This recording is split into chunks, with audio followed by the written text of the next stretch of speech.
అసలు వినాయకుని నిమజ్జనం ఎందుకు చేయాలి అనే కథ మీకు ఎవరికైనా తెలిస్తే కామెంట్ చేయండి. నాకు తెలిసిన కథ మీతో షేర్ చేస్తాను.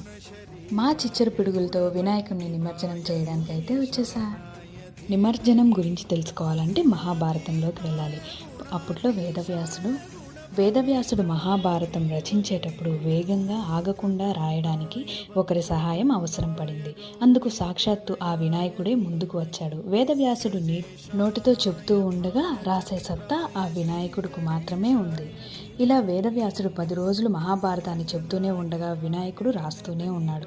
కానీ ఈ 10 రోజులు రాసి వినాయకుడి శరీరం వేడెక్కడంతో వేదవ్యాసుడు వినాయకుడి శరీరాన్ని చల్లబరచడానికి దగ్గరలో ఉన్న నదిలో ముంచగా అప్పుడు ఆ వినాయకుడు తనని ఎవరైతే 10 రోజులు పూజించి 11వ రోజు నిమజ్జనం చేస్తారో వాళ్ళ కష్ట నష్టాల్లో తోడుంటానని అంటాడు. అందుకే ఈ 10 రోజుల పాటు వినాయకుడిని పూజించి ఈ విధంగా 11వ రోజు ఆయనకి నైవేద్యం పెట్టి హారతిచ్చి నిమజ్జనం చేస్తామన్నమాట. ఈ కథ ఎవరికైనా నచ్చితే లైక్ చేయండి. మరిన్ని వీడియోస్ కోసం సబ్స్క్రైబ్ చేసుకోండి. కామెంట్ సెక్షన్లో గణపతి బప్పా మోరియా అని మాత్రం టైప్ చేయడం మర్చిపోకండి. Thank you for watching.